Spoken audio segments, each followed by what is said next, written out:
37편 함께 봅니다. 여기 보면 다윗의 시라고 되어 있습니다. 다윗이 지은 시편이다. 간단하게 그렇게 생각할 수 있고요. 그 시 가운데 특별히 지혜시 혹은 교훈시 이렇게 말할 수 있습니다.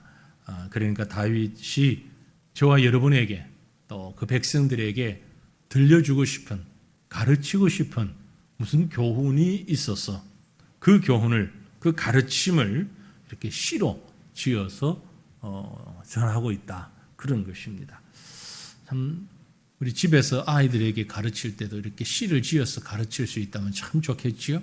그렇게 세련된 부모 밑에 세련된 자녀들이 나올 텐데 저도 그렇게 못했습니다.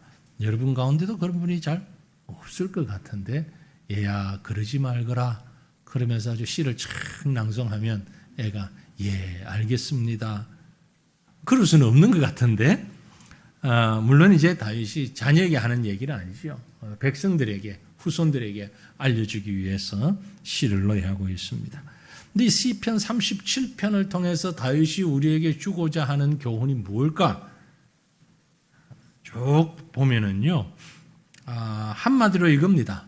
하나님, 저 악한 놈이 왜 잘 됩니까? 아니, 저 악인이 왜 의롭게 사는 사람보다 더 잘 되죠? 이 속상하잖아요. 불공평하잖아요. 왜 이러죠? 이래서는 안 되잖아요. 이런 반항적 질문에 대한 하나님의 대답이다. 그렇게 보시면 됩니다. 우리가 세상을 살다 보면 이런 의문이 들 때 참 많이 있죠. 예. 아니, 누가 봐도 뻔한 거짓말에 참 진실되게 살질 못하는 것 같고 온갖 나쁜 짓 다 하는데 잘 된단 말이에요. 예, 잘 돼. 그런데 믿음으로 살면서 참 진실되게 사는데도 막 매사에 잘 안 풀리는 이런 경우를 우리가 종종 보게 됩니다. 예, 그럴 때 하나님에게 질문을 하죠. 하나님, 왜 이렇습니까? 하나님, 왜 이렇습니까? 아니, 저 악한 자가. 그러면서 때로는 참 어리석은 생각을 하죠. 하나님, 아예 이 세상에 말이에요, 전부 착하고 선한 양심을 가진 믿음의 사람들만 모여서 살았으면 좋겠습니다. 한 걸음 더 나아가서 더 바보 같은 사람은, 아니, 세상에 나하고 다른 사람이 너무 많아. 세상이 다 나하고 다 똑같은 사람들만 모여서 살았으면 좋겠어요. 여러분, 우리 새가천교회가 지금 여기 앉아 계신 여러분들, 다른 사람 말 것도 없고 나 같은 사람만 다 모여 있으면 좋겠어요? 어떻게 생각하세요? 네, 나 같은 사람만 다 모여 있으면 좋겠다. 그럼 어떻게 될까요? 교회는 망합니다. 그렇게 생각하지 않으세요? 100% 목사님부터 장로님 모든 성도 다 똑같이 나하고 마음이 똑같이 맞는 사람들만 있다. 다 나 같은 사람만 있다. 그 교회는 순식간에 망해버리고 말 겁니다. 왜요? 우리 다 죄인이잖아요. 다 죄인이에요. 그래서 나의 부족함과 연약함과 모자람이 다 있는데 다 나 같은 사람, 나처럼 마음이 맞는 사람, 죄악 충만해질 겁니다. 죄악으로 충만해질 겁니다. 하나님이 만드신 세상의 모든 피조물 가운데 최고의 작품은 뭐죠? 하나님이 만드신 모든 피조물 가운데 최고의 작품은 사람이에요. 인간이에요. 그죠? 그런데 그 사람은 완벽하지가 않아요. 하나님이 완벽하지 못해서 그러실까요? 아닙니다. 그게 아니고 우리가 완벽하지 않아야 서로가 서로 어우러져서 살 수 있기 때문에 그런 것입니다. 하나님은 그렇게 만드셨어요. 그래서 하나님은 이 세상에 독불장군은 존재하지 않게 하셨어요. 어떻게 하든지 싫든 좋든 관계를 맺으면서 살게 하고 있습니다. 그 속에서 우리가 때로는 마음에 안 들고 또 서로 불평하고 서로 충돌도 일어나고 눈에 거스르고 뭐 이런 사람들이 너무나 많이 있죠. 그 속에서 살아가면서 우리는 어떤 자세로 어떤 모습으로 살아야 할까 하는 마음을 가지게 됩니다. 바로 거기에 대한 답이 오늘 37편, 시편 37편의 내용이다. 그렇게 볼 수 있는 것이죠. 하나님께서 왜 나에게 이렇게도 안 맞는 사람을 옆에 두셨을까? 가족으로, 부부로, 혹은 성도로, 혹은 친구로. 왜 이렇게 서로 안 맞는데, 심지어 원수 같은데 왜 나에게 이런 사람들과 함께 살도록 하셨을까? 결론적으로 먼저 답을 드리면요, 그 사람은 원수가 아니라 나에게 허락하신 하나님이 주신 복의 통로다라는 겁니다. 여러분, 가정에서나 교회에서나 정말 안 맞는 사람이 있거들랑 뭐라고 말씀하라고요? 연습해 봅시다. 당신은 내게 복의 통로입니다. 누구 보고 그 말 하라고요? 정말 미운 사람, 정말 안 맞는 사람, 아유 어떻게 이렇게 안 맞을까? 그렇게 안 맞는 사람 보고들랑 뭐라 하라고요? 당신은 나의 복의 통로입니다. 믿습니까? 안 믿으시네. 아니 무슨 복의 통로가 그런 통로가 다 있어. 아니 하루도 보기 싫은데 그렇게 생각하실지 모르지만 하나님은 여러분에게, 우리에게 복의 통로로 그 가족을, 그 성도를 주신 줄 믿으시길 바랍니다. 하나님이 오늘 시편 37편을 통하여서, 다윗의 시를 통하여서 우리에게 주고 있는 메시지가 바로 그것입니다. 본문으로 돌아가 보면 다윗을 조금 생각해 봅시다. 여러분, 지금 시편을 계속 보면서 다윗 얘기를 많이 했고요. 그 이전에도 다윗 얘기를 많이 했는데 다윗의 생애를 이렇게 보면, 앞에서도 제가 말씀드렸습니다. 다윗만큼 사람 때문에 고생한 사람이 또 있을까? 여러분은 어떤지 모르겠습니다. 각각 나름대로 아마 그렇게 생각하는 분들이 많을 것 같아요.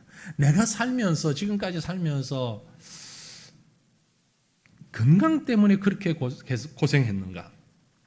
돈이 없어서 그렇게 고생했는가? 아니야.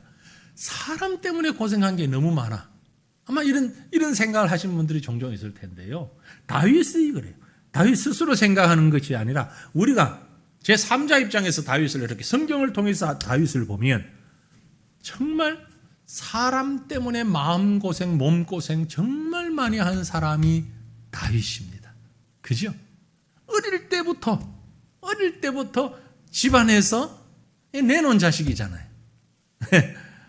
이 사무엘이 그 이새의 집에 하나님의 택정하신 왕을 찾으러 갔을 때에도 이새가 자기 아들들 다 불러 모으는데 다윗은 없었잖아요.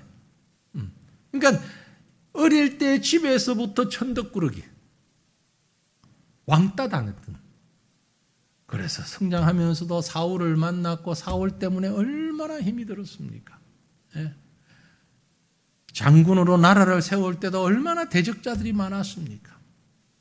부인도 그랬고 아들도 그랬고, 예? 그에게 얼마나 고통을 많이 줬는지. 아니 어떤 아들이 아버지를 향해서 쿠데타를 일으키는 그런 아들, 여러분의 아들은 그런 집에는 여러분 그런 아들 없잖아요. 그래도 좀 애를 먹이는 아들이 있긴 있지만 아버지 향해서 칼을 들이대는 이런 아들은 없잖아요.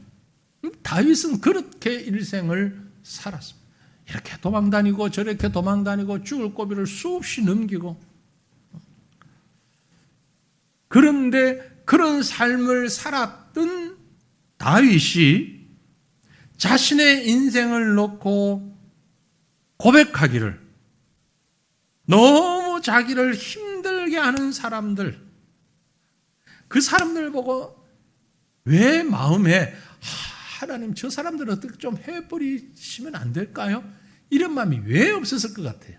다윗은 다윗이니까 그런 마음 없을 것 같아요. 아니 우리랑 똑같은 사람이에요. 뒤에 나오는 시편 109편 8절로 10절 말씀을 보면 다윗이 이런 고백을 합니다. 그의 연수를 짧게 하시며 그의 직분을 타인이 빼앗게 하시며. 그럴듯하게 표현했는데 다른 말로 얘기하면 뭐예요? 하나님, 그 죽여주십시오. 그 말이에요. 그의 연수를 짧게 하시며 빨리 데려가세요. 저 인간 날 너무 힘들게 만드는 하나님 저 인간 빨리 좀 죽여서 데려가세요. 그의 직분을 타인이 빼앗게 하시면 저 뭐 한다고 지금 아주 어깨가 뻗썩 올라가 있는데 저걸 확 망하게 해 주십시오. 이런 말이잖아요. 그의 자녀는 고아가 되고 자녀가 고아가 되려면은 부모가 죽어야 고아가 되는 것 아니에요? 저 사람 너무 얄미우니까 너무 싫으니까 아들 딸들 키우기 전에 요절해서 빨리 죽게 만들어주세요. 그런 얘기잖아요. 그 아내는 과부가 되며 어떻게 과부가 됩니까? 아니 그 본인이 죽어야 과부가 되잖아요. 그의 자녀들은 유리하며 근데 그 아이들 뭐 한다? 유리하며 구걸하고 거지가 되게 해 주십시오. 그들의 황폐한 집을 떠나 빌어먹게 하소서. 여러분 보고 그렇게 기도하는 거 아닙니다. 다윗이 자기를 괴롭히는 사람이 얼마나 힘이 들었으면 천하의 다윗이 하나님의 마음에 합한 사람 다윗이 이렇게 기도를 했을까? 이것만 생각해도 은혜가 되죠. 그렇지 않습니까? 나는 다윗보다는 낫네. 나는 다윗보다는 낫네. 여러분, 그래 이런 기도 해보셨어요? 누구 다른 사람을 놓고? 혹시 저를 놓고 그렇게 기도하셨나? 이렇게? 누군가를 놓고 이렇게 기도해 보신 분 아마 안 계실 것 같아. 근데 다윗은 이런 기도를 할 만큼 다윗이 믿음이 모자랐습니까? 하나님의 은혜를 못 받았습니까? 다윗이 뭐 하나님하고 덜 친해서 그렇습니까? 나보단 훨씬 더 하나님하고 친하고 하나님 마음에 합한 사람, 하나님 마음에 꼭 드는 사람 다윗인데 이런 기도를 할 정도. 이 말씀만 생각해도요 얼마나 전율이 몸에 찌릿찌릿하는지 몰라요. 얼마나 힘들었으면 이만큼 기도를 했을까? 바꿔 말하면 다윗도 그렇게 힘이 들었는데 오늘 우리라고 그렇지 않은 사람이 있을까? 여러분 힘드시죠? 어려우시죠? 다른 사람 때문에 참 억울하시죠? 힘들고 억울하고 고통스럽지만 하나님은 다 알고 계십니다. 왜냐하면 하나님은 다윗을 통해서 이미 경험하셨어요. 다른 사람을 통해서도 경험하셨고 다윗을 통해서도 경험하셨어요. 그리고 다윗도 우리처럼 이런 마음을 더한 마음을 가졌습니다. 이런 마음이 들 때, 이런 아픔이 있을 때에도 우리는 믿음의 사람으로 하나님의 사람으로서 어떻게 살아야 하는가? 다윗이 지금 시편 37편을 통해 우리에게 가르쳐주고 있습니다. 어떻게 하면 좋을까요? 오늘 말씀해 보면은요, 불평하거나 시기하지 말라. 그렇게 말씀하고 있어요. 불평하거나 시기하지 마라. 사람 때문에 은근히 짜증나고 힘들고 그런 마음이 불평이 나오죠. 특별히 뭐 세상에서는 말할 것도 없는데 교회 안에서 말이에요. 아니 그러면 나조차고 하는 일도 아니고 주님의 일을 하고자 주의 뜻을 이루고자 열심히 믿음으로 주의 일을 하는데 짜증나게 하고 힘들게 하고 불의하게 하면 말도 안 되는 소리를 하고 얼마나 힘듭니까? 이럴 때 뭘 해야 된다? 불평하거나 짜증내거나 시기하지 말아야 된다. 자, 1절 보세요. 1절 말씀. 같이 한번 다시 읽습니다. 악을 행하는 자들 때문에 불평하지 말며 불의를 행하는 자들을 시기하지 말지어다. 아멘. 악을 행하는 자들 때문에 뭐 하지 마라? 불평하지 마라. 불평하지 마라. 불의를 행하는 자들을 시기하지 마라. 왜냐하면요. 하나님은 선하신 하나님이십니다. 선하신 하나님이기 때문에 분명히 악한 자가 잘되게 그대로 두지 않으십니다. 믿습니까? 믿으세요? 악한 자가 잘되게 버려두시지 않습니다. 눈에 보이는 잘되던데? 그래서 지금 아멘 안 한 거예요. 아무개 보니까 악한데도 잘되던데? 아니요. 분명합니다. 악을 행하는 자들을 잘되게 두지 않습니다. 그 잘된다는 얘기는 마지막까지 갔어 말이에요. 중간에 어떤 과정을 보고 잘된다고 판단하지 마세요. 참으로 잘됐는지 잘못된지는 언제 알 수 있느냐면은 주님 앞에 가서 알 수 있습니다. 우리 눈에는 그 사람이 망하는 걸 다 못 보고 내가 먼저 갈 수 있어요. 그래서 어이구 악한 사람이 잘 되네 이렇게 착각할 수 있어요. 우리 눈에는 악하게 살았는데 별 탈 없이 잘 살다가 세상 떠나. 그래서 그것만 보고 악한 사람도 잘 되네 이렇게 생각할 수 있어요. 그러나 그 영혼이 어떻게 되었는가까지 생각을 해야 하는 거예요. 그리고 내 눈에 비친 그것이 정말 저 사람의 악인지 아닌지도 나는 모르는 거예요. 그렇기 때문에 분명한 것은 하나님은 선하시고 악한 사람을 잘 되게 두지 않으신다라는 겁니다. 그런데 우리는 그런 상황이 있을 때마다 하나님에게 뭐라고 불평하고 하니까 하나님 이거 아니잖아요. 하나님 이래서는 안 되지 않습니까? 그렇게 불평할 때가 너무 많다는 거죠. 여러분 어떻게 해야 불평하지 않을 수가 있습니까? 불평한다고 문제가 해결되지 않는다는 걸 온전히 깨닫게 되면 불평하지 않을 수 있죠. 그렇죠? 내가 불평한다고 달라지는 게 있습니까? 내가 시기한다고 문제가 해결됩니까? 아니잖아요. 아니잖아요. 그래서 이어서 2절 보시면 그들은 악을 행하는 자들 또 불의를 행하는 자들을 두고 하는 얘기죠. 그들은 풀과 같이 속히 배임을 당할 것이며 풀은 채소같이 쇠잔할 것임이로다. 풀과 같이 속히 배임을 당할 것이며 잡초 우리 교회 카페 앞에서 내다보이는 그 공간 얼마 전에 봄이 되고 이런 날씨가 따뜻해지면서 풀이 이렇게 좀 크잖아요. 순식간에 잘라버려서 그 일하는 분들이 와가지고 시에서 보낸 분들이 와서 싹 잘라버리더라고요. 그게 풀입니다. 지금 비가 오고 장마를 지나가면서 풀이 막 자랍니다. 저게 언제까지 클 것 같아요? 풀도 모르고 나도 몰라요. 며칠 지나서 시청에서 나와서 싹 잘라버리면 싹 없어지는 거예요. 바로 그 말이에요. 풀과 같이 속히 배임을 당할 것이며 풀은 채소같이 쇠잔할 것이미로다. 누가? 그 악한 자가, 불의를 행하는 자가 풀은 채소같이 쇠잔할 것이다. 무슨 뜻입니까? 알고 싶으면 오늘 가서 냉장고 안에서 상추 하나 내어가지고 밖에 올려놔 보세요. 내일 아침 되면 어떻게 됩니까? 그 상추잎이 시들시들 그걸 얘기하는 겁니다. 푸른 채소가 아무리 싱싱한 푸른 채소라 할지라도 따뜻한 공간에서 하루 이틀 지나면 시들시들 조금 더 지나면 썩어서 물이 줄줄 흐르죠. 악한 자, 그 사람들 우리 눈에 보일 때 잘 되는 같이 보여도 악을 행하고 불의를 행하는 자는 풀처럼 베어질 것이고 푸른 채소같이 허물어질 것입니다. 그래서 머지않아 배임당하고 쇠잔할 것이기 때문에 그들을 놓고 불평하고 시기하고 그럴 필요 없어요.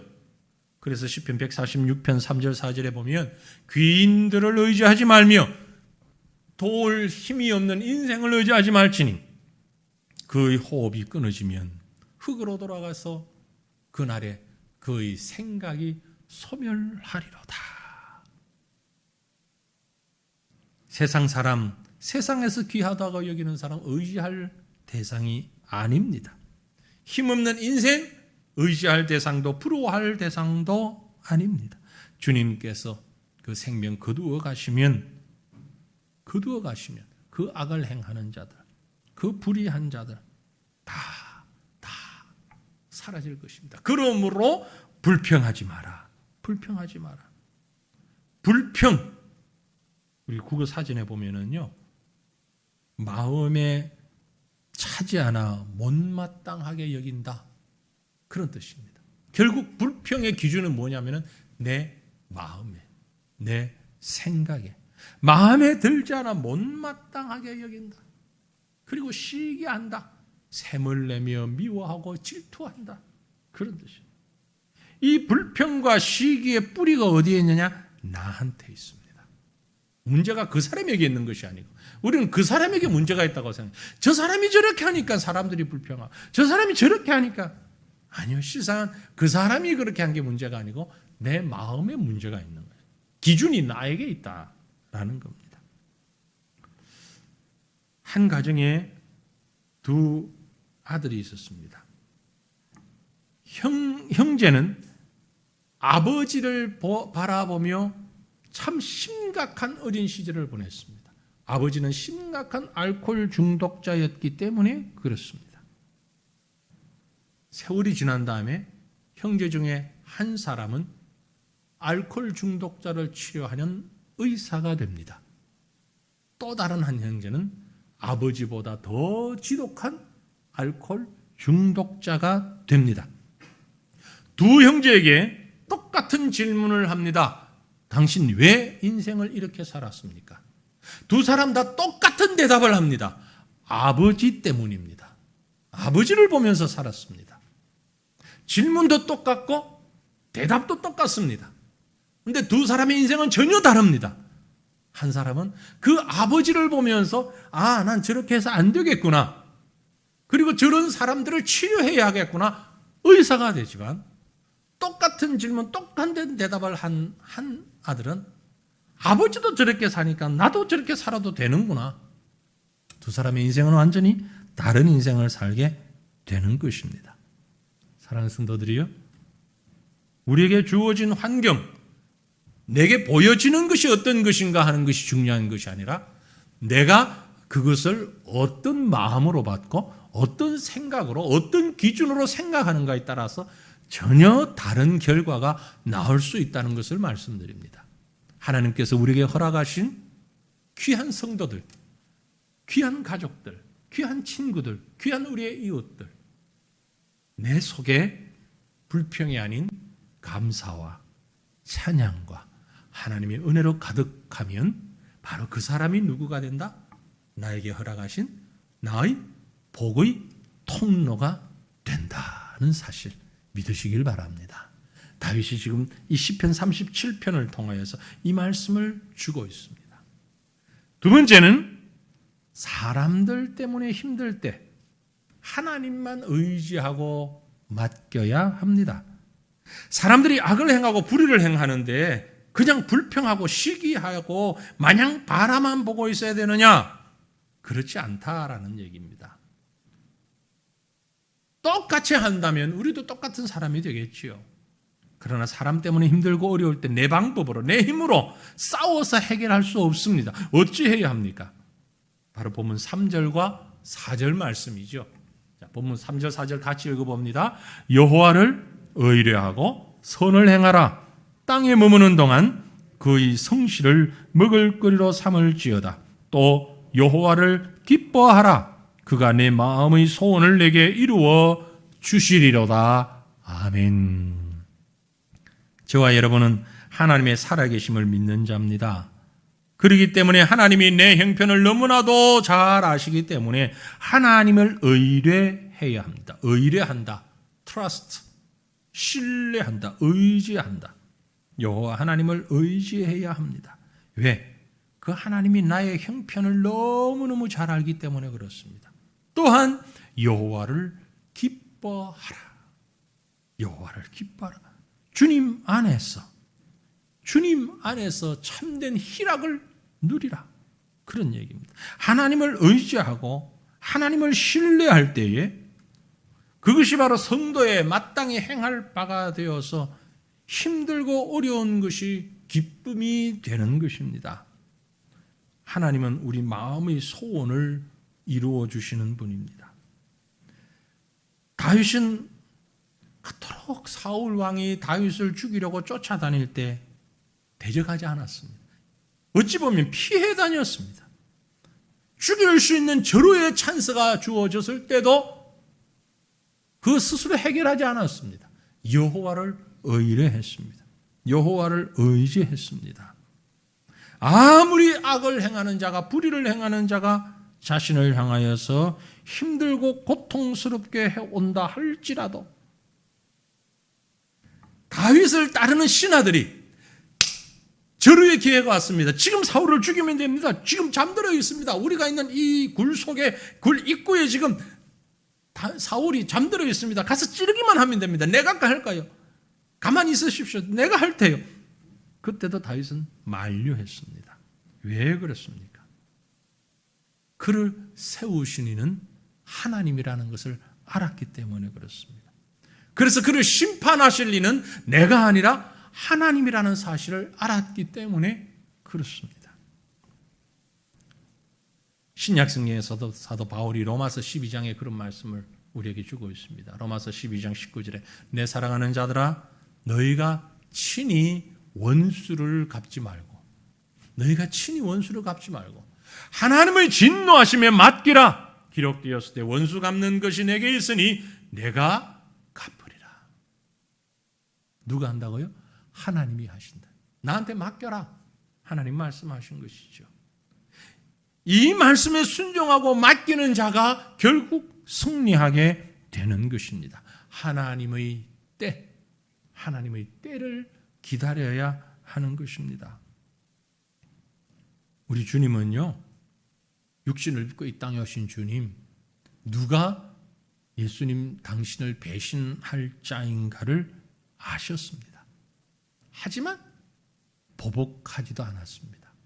그 길을 막지도 않았습니다.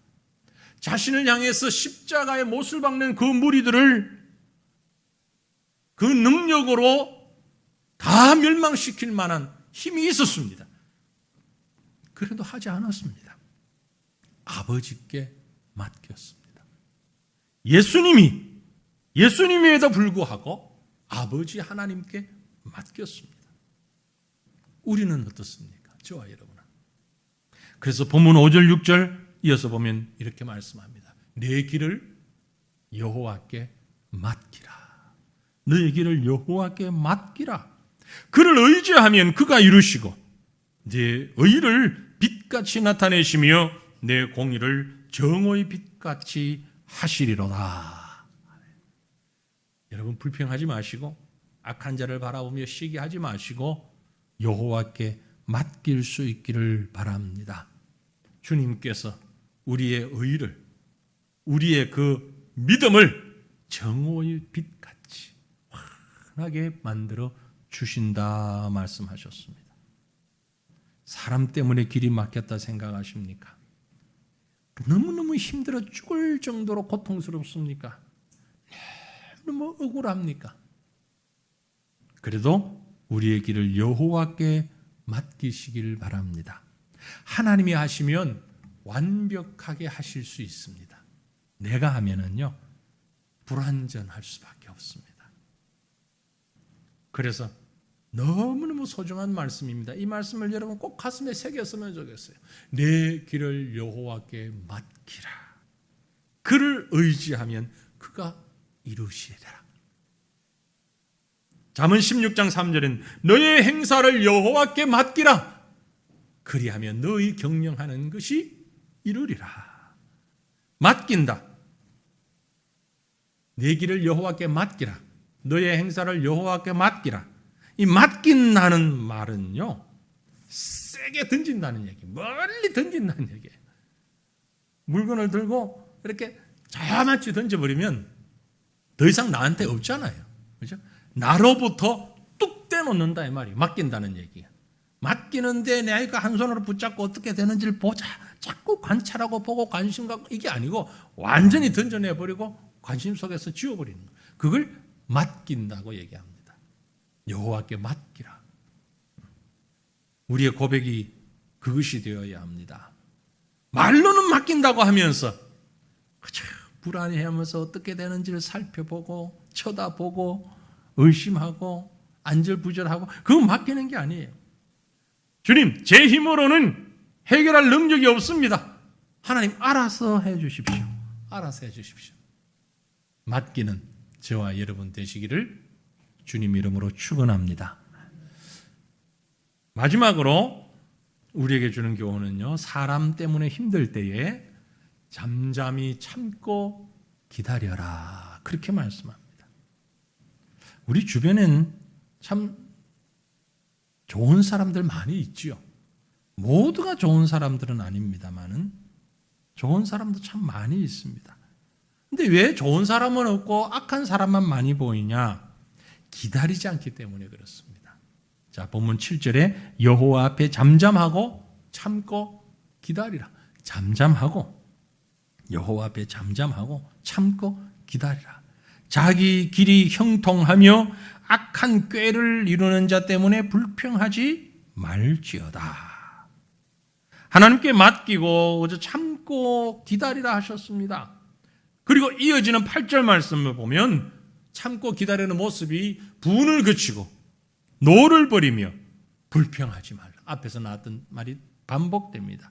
분을 그치고 노를 버리며 불평하지 말라. 오히려 악을 만들 뿐이라. 분내고 노하고 불평하면 오히려 악을 더 만들 뿐이니 그러지 말고 불평하지 말고 잠잠하고 참고 기다리라. 화가 나지요. 불평 나옵니다. 그런데 화를 내고 불평하면 결국 더 큰 악을 만들게 된다는 겁니다. 그래서 시편 27편 우리가 지나갔습니다만 27편 14절에 너는 여호와를 기다릴지어다. 강하고 담대하며 여호와를 기다릴지어다. 믿음의 능력이 무엇이냐? 기다림입니다. 그래서 우리가 그렇게 기도했으면 좋겠습니다. 하나님, 기다릴 수 있는 힘을 주십시오. 기다릴 수 있는 힘을 주십시오. 우리 자녀 교육할 때도 그렇잖아요. 그죠? 기다리다 보면 주님이 해결해 주시는데 기다리질 못해가지고 더 힘들어할 때가 많아요.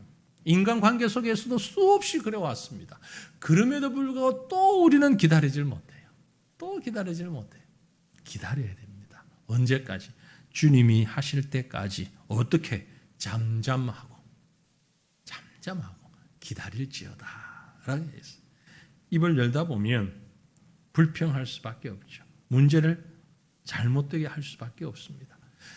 믿음으로 정말 잘 기다린 사람, 대표적인 인물이 있는데요. 우리가 잘 아는 인물입니다. 요셉이죠. 요셉이 뭘 기다렸어요?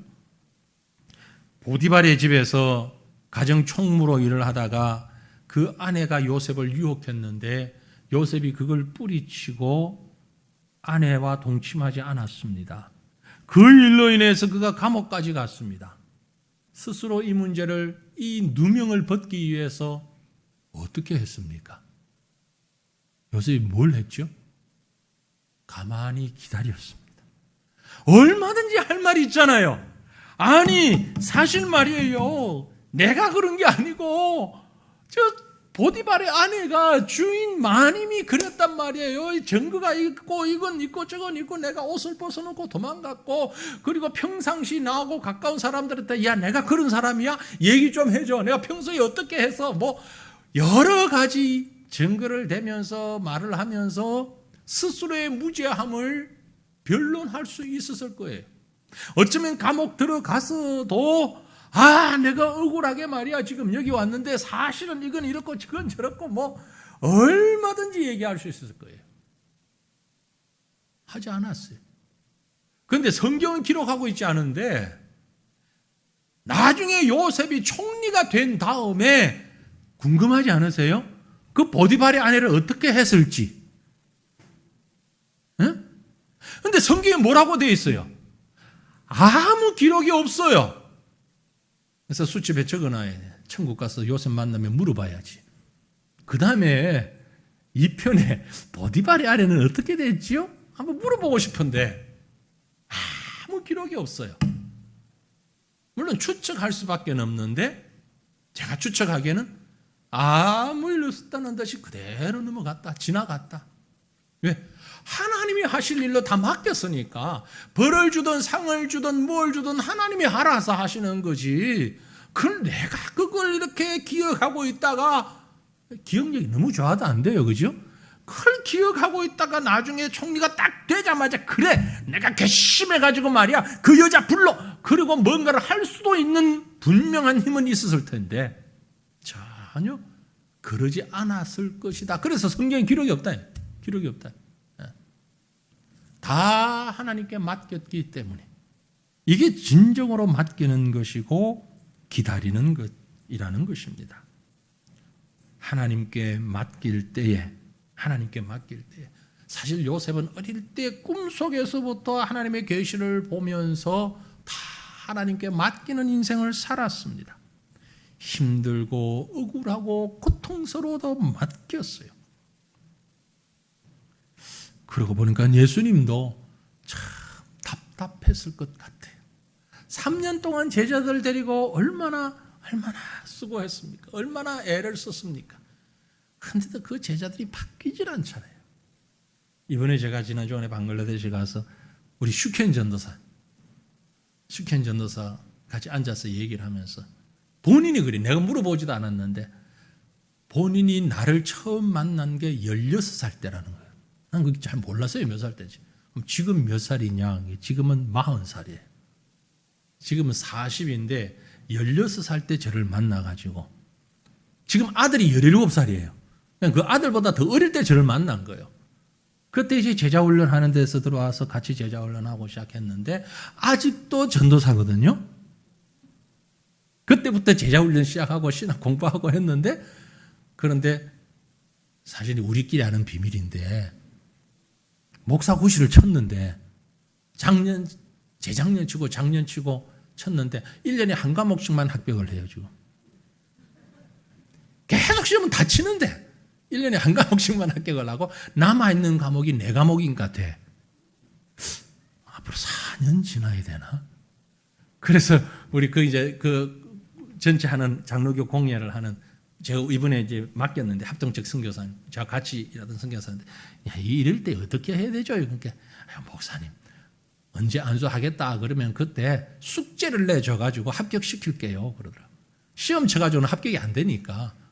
안 되는 사람은 안 되는 거야. 아무리 설교 잘하고 아무리 해도 이 공부하고 조금 거리가 있는 사람이 있거든요. 그러니까 그럴 때는 언제는 안수해야 되겠다 그러면 숙제를 왕창 내줘가지고 한 1년 내내 숙제하게 만들어가지고 그래서 합격시키는 방법도 있습니다. 우리 그렇게 하고 있습니다. 그러더라고요. 그럼 언제 때가 되면 그렇게 하자고. 제가 이제 이 친구를 16살 때 만났다고 그러니까 한편으로 더 참 한숨이 더 나오는 거예요. 그럼 지금 몇 년이에요? 24년. 이렇게도 안 변했냐? 그런 생각이 드는 거예요. 왜 이렇게도 안 변하지? 왜 이렇게도 안 변할까? 그런데 주님은 얼마나 답답하셨을까요? 저희야 가끔 보는 사람이지만 그리고 가르친다고 한들 얼마나 가르쳤겠습니까? 그리고 다 그런 사람은 아니니까 또 그 중에도 성공한 사람도 있고 지금 우리 영광신학교 학장도 제가 가르쳤던 사람이거든요.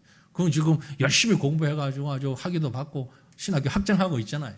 그러니까 이런 사람도 있고 저런 사람도 있는데 주님의 교육 방법은 기다리는 것이다. 그래서 좀 더 기다리자. 한 20년 더 기다리다 보면 하나님이 멋지게 사용하실 거야.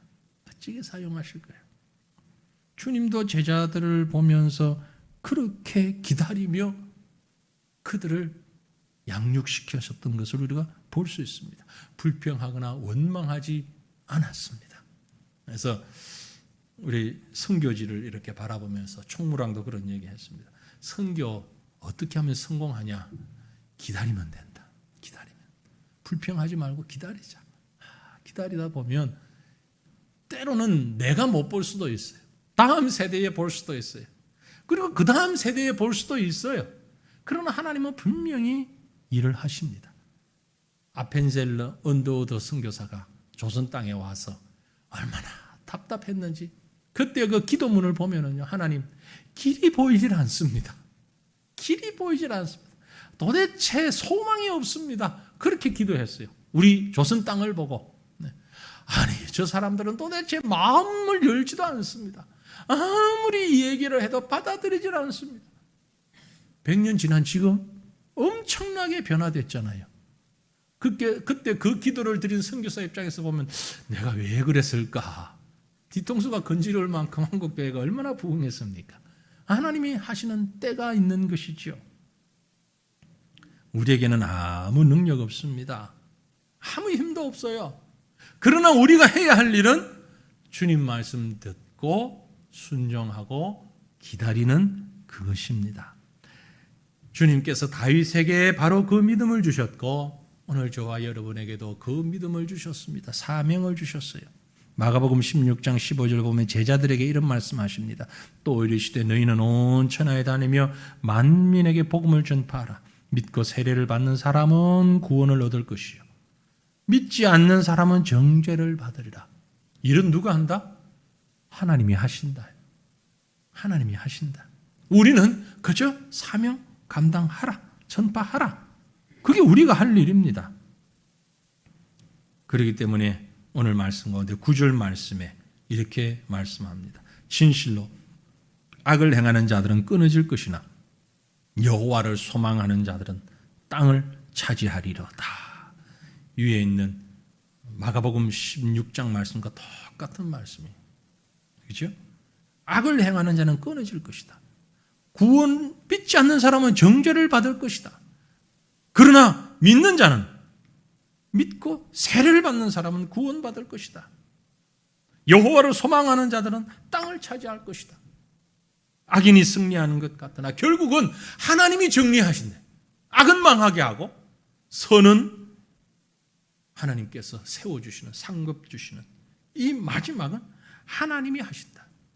그 하나님을 믿고 그 하나님을 의지하고 그 하나님께 맡기고 참고 기다리는 이것이 바로 진실로 여호와를 의지하는 자의 모습입니다.